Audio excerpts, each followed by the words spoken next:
Сәлеметсіздер ме достар? Менің есімім Сейдуллаева Айтжамал, 57 жастамын. Мен Тяньшиге денсаулығыма байланысты келгенмін. 50 жасымда скринингтен өтіп, бір айдан кейін маған диагнозыңыз көкірек безінен қатерлі ісік деп айтты. Шок болдым, стресс алдым. 3 ай онкологияда сандалып жүріп, маған дәрілерін берді, маздарын берді, бірақ маған көмектеспеді. Мен өзім емшілерге де барып қаралдым, болмады. 3 айдан кейін мен қайтадан шақырып, сізге ота жасаймыз деді. Мен отаға келіспедім. Отаға келіспей, осы Тяньши өнімдерінің сенер-сенбесінді білмей, өнімдерін алып іштім.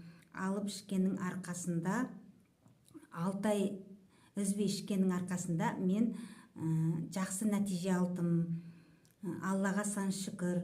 Оның арасында менде тері ауру болған. Мен көшеге шыға алмайтын едім, күнге көп шықпайтын едім, ұялатын едім.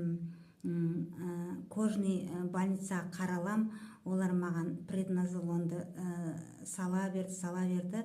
Сонымен жүрген едім. Ол преднизолонды уже оларға бармай, өзім сала бастадым. Осы өнімдерді ішіп жүріп, тері ауруларым жазылды. Отбасымызбен үзбей ішеміз. Ибн Сина айтқан ғой, жазылмайтын ауру жоқ деп, бәрі жазылады. Тяньши өнімдерін алып ішіңіздер, қорықпаңыздар. Барлықтарыңызға денсаулық тілеймін. Денсаулықтарыңыз зор болсын.